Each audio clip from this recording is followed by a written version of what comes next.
आज मैं लेकर आई हूँ आपके लिए मूर्ख चोर की कहानी और इससे कुछ सीखेंगे भी।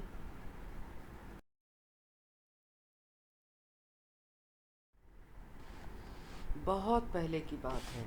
एक बार एक अमीर व्यापारी बीरबल से मदद मांगने के लिए राजा अकबर के दरबार में आया। उस व्यापारी के कुछ सामान की चोरी हो गई थी। अब उस व्यापारी को ये शक था कि उसके किसी नौकर ने उसे लूट लिया है, लेकिन चूंकि उसके बहुत से नौकर थे, इसलिए वो असली चोर को पकड़ नहीं पा रहा था। अब उसने अपनी इस परेशानी के बारे में राजा अकबर को बताया। तब महाराज अकबर ने अपने सबसे चतुर मंत्री बीरबल को इस परेशानी का हल खोजने का दायित्व दिया। ये सुनकर बीरबल ने एक चतुर योजना के बारे में सोचा और व्यापारी के नौकरों को बुलाया।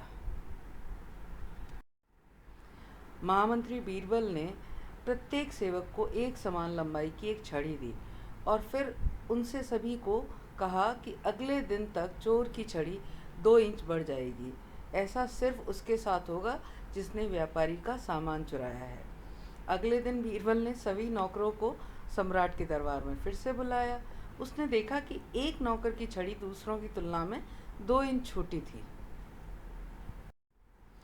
तब बीरबल को असली चोर के बारे में मालूम पड़ गया था। वो जानते थे कि चोर कौन है। मूर्ख चोर ने अपनी छड़ी को 2 इंच छोटा कर दिया था, क्योंकि उसे लगा कि ये सच में 2 इंच बढ़ जाएगी। इस प्रकार बीरबल सैन बहुत ही चतुराई से असली चोर को पकड़ लिया। इस कहानी से हमें क्या सीख मिलती है बच्चों? इस कहानी से हमें ये सीख मिलती है कि सत्य और न्याय की हमेशा जीत होती है। तो फिर से मिलते हैं एक नई कहानी के साथ में। तब तक tata, see ya, bye bye. But before that, do not forget to subscribe, like and comment for more stories. See ya.